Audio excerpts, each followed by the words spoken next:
Chapter 14, An Evening on the River. When Stuart arrived at his campsite by the river, he was tired and hot. He put the canoe in the water and was sorry to see that it leaked badly. The birch bark at the stern was held together by a lacing, and the water came in through the seam. In a very few seconds, the canoe was half full of water. "Darn it," said Stuart, "I've been swindled." He had paid 76 cents for a genuine Indian birch bark canoe, only to find that it leaked. "Darn, darn, darn," he muttered. Then he bailed out his canoe and hauled it up on the beach for repairs. He knew he couldn't take Harriet out in a leaky boat. She wouldn't like it. Tired though he was, he climbed a spruce tree and found some spruce gum. With this, he plugged the seam and stopped the leak. Even so, the canoe turned out to be a cranky little craft. If Stuart had not had plenty of experience on the water, he would have got into serious trouble with it. It was a tippy boat, even for a souvenir. Stuart carried stones from the beach down to the water's edge and ballasted the canoe with the stones until it floated evenly and steadily. He made a backrest so that Harriet would be able to lean back and trail her fingers in the water if she wished. He also made a pillow by tying one of his clean handkerchiefs around some moss. Then he went for a paddle to practice his stroke. He was angry that he didn't have anything better than a paper spoon for a paddle, but he decided that there was nothing he could do about it. He wondered whether Harriet would notice that his paddle was really just an ice cream spoon.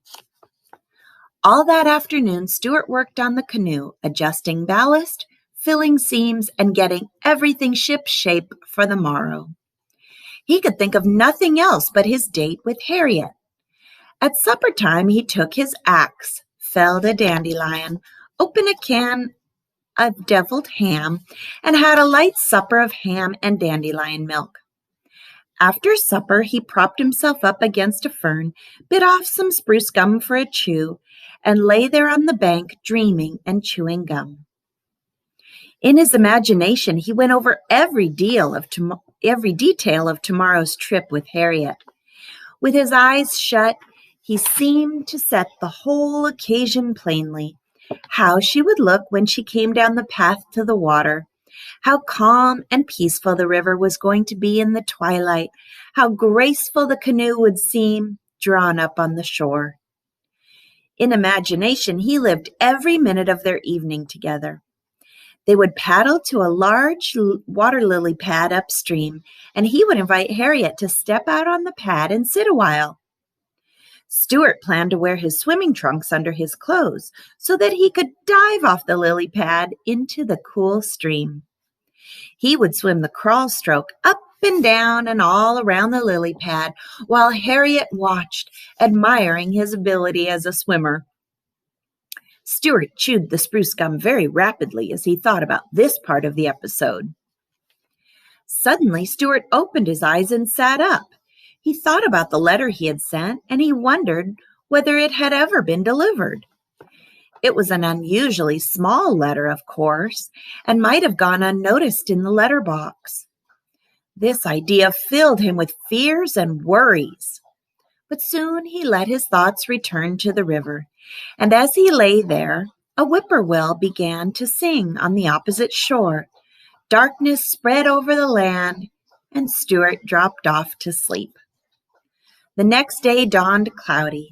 Stuart had to go up to the village to have the oil changed in his car, so he hid the canoe under some leaves, tied it firmly to a stone, and went off on his errand, still thinking about Harriet and wishing it were a nicer day. The sky looked rainy. Stuart returned from the village with a headache, but he hoped that it would be better before 5 o'clock. He felt rather nervous, as he had never taken a girl canoeing before. He spent the afternoon lying around camp, trying on different shirts to see which looked best on him, and combing his whiskers. He would no sooner get a clean shirt on than he would discover that it was wet under the arms from nervous perspiration, and he would have to change it for a dry one. He put on a clean shirt at 2 o'clock, another at 3 o'clock, and another at 4:15. This took up most of the afternoon. As 5 o'clock drew near, Stuart grew more and more nervous. He kept looking at his watch, glancing up the path, combing his hair, talking to himself, and fidgeting. The day had turned chilly, and Stuart was almost sure that there was going to be rain. He couldn't imagine what he would do if it should rain just as Harriet Ames showed up to go canoeing. At last 5 o'clock arrived. Stuart heard someone coming down the path. It was Harriet. She had accepted his invitation. Stuart threw himself down against a stump and tried to strike an easy attitude, as though he were accustomed to taking girls out. He waited till Harriet was within a few feet of him, then got up. "Hello there," he said, trying to keep his voice from trembling. "Are you Mr. Little?" asked Harriet. "Yes," said Stuart. "It's nice of you to come." "Well, it was very good of you to ask me," replied Harriet. She was wearing a white sweater, a tweed skirt, short white wool socks, and sneakers. Her hair was tied with a bright-colored handkerchief, and Stuart noticed that she carried a box of peppermints in her hand. "Not at all. Glad to do it," said Stuart. "I only wish we had better weather. Looks rather sticky, don't you think?" Stuart was trying to make his voice sound as though he had an English accent. Harriet looked at the sky and nodded. "Oh, well," she said, "if it rains, it rains." "Sure," repeated Stuart. "If it rains, it rains. My canoe is a short distance up the shore. May I help you over the rough places in the path?" Stuart was a courteous mouse by nature, but Harriet said she didn't need any help. She was an active girl and not at all inclined to stumble or fall. Stuart led the way to where he had hidden the canoe, and Harriet followed. But when they reached the spot, Stuart was horrified to discover that the canoe was not there. It had disappeared. Stuart's heart sank. He felt like crying. "The canoe is gone," he groaned. Then he began racing wildly up and down the bank, looking everywhere.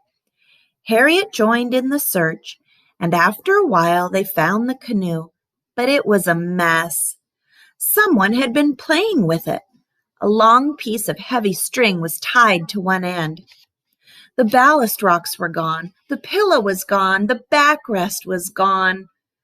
The spruce gum had come out of the seam. Mud was all over everything, and one of the paddles was all bent and twisted.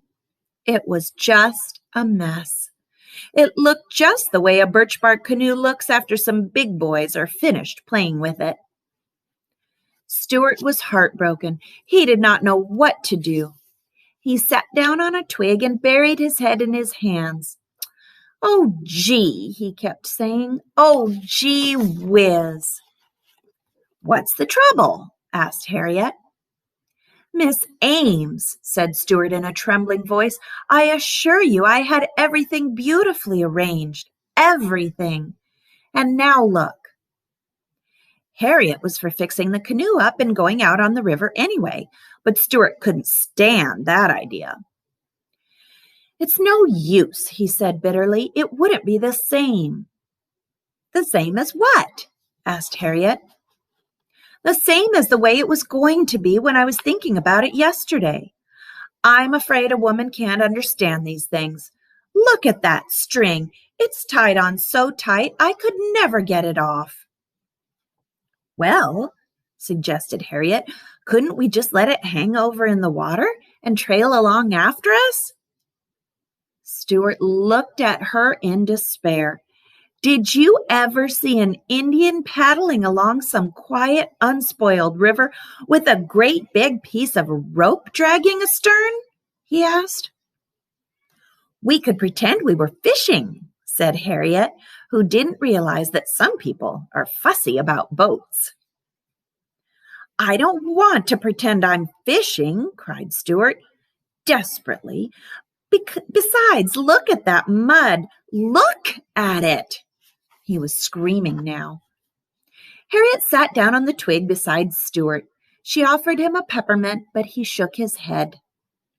Well, she said, it's starting to rain, and I guess I'd better be running along if you are not going to take me paddling in your canoe.